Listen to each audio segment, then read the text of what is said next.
James was enjoying his life on the island of Sodor, but he still had a lot to learn. "You're a special mixed traffic engine," said the Fat Controller. "You can pull coaches or trucks quite easily, but you must learn by your mistakes." James knew what the Fat Controller meant. He could well remember that dreadful accident on his first day. "Be careful with the coaches, James," said Edward. "They don't like being bumped." Everyone came to admire James. "I'm a really splendid engine," he thought, and suddenly let off steam. A shower of water fell on the Fat Controller's nice new top hat. Just then the guard blew his whistle, and James thought they had better go. Go on," he puffed to Edward. Don't push," replied Edward. The coaches were grumbling too. Don't go so fast! But James didn't listen.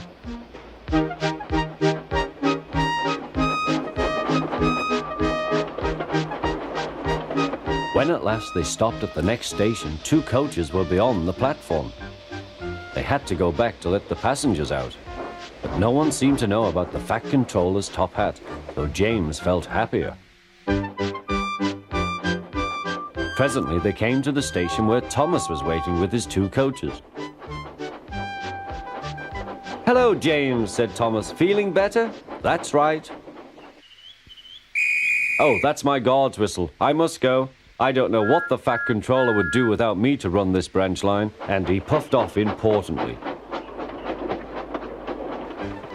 Edward and James passed the field where James had had his accident. The fence was mended and the cows were back again.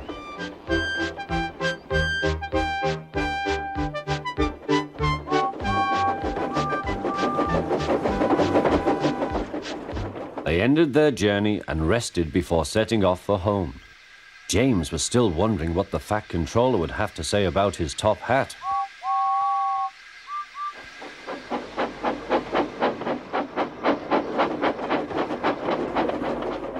Next morning, the Fat Controller spoke severely to him. "If you can't behave, I shall take away your red coat and have you painted blue." James didn't like that at all. He was very rough with the grumbling coaches as he brought them to the platform. "Don't talk, come on," he called to them. "Gordon never has to fetch his own coaches," he thought to himself, "and he's only painted blue." To make James even more cross, this time no one came near him. "I'll show them," he thought. "They think Gordon is the only engine who can pull coaches."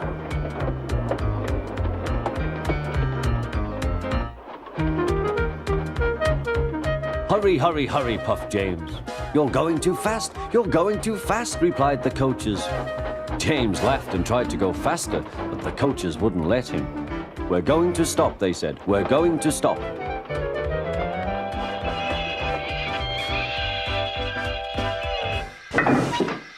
"What's the matter?" James asked his driver. "The brakes are hard on. Leak in the pipe, most likely. You've banged the coaches enough to make a leak in anything." "How shall we mend it?" said the guard. "We'll do it with newspaper and a leather bootlace," replied the driver. "Well, where is the bootlace coming from?" asked the guard. "Ask the passengers," said the driver. "You have a leather bootlace there, I see, sir," said the guard to a smartly dressed man. "Please give it to me." "I won't," said the man. "Then," said the guard, "I'm afraid the train will just stop where it is." The passengers all said what a bad railway it was. Then they told the man how bad he was instead. Everyone was very cross. At last he handed his laces over. The driver tied a pad of newspaper tightly round the hole in the brake pipe, and James was able to pull the train.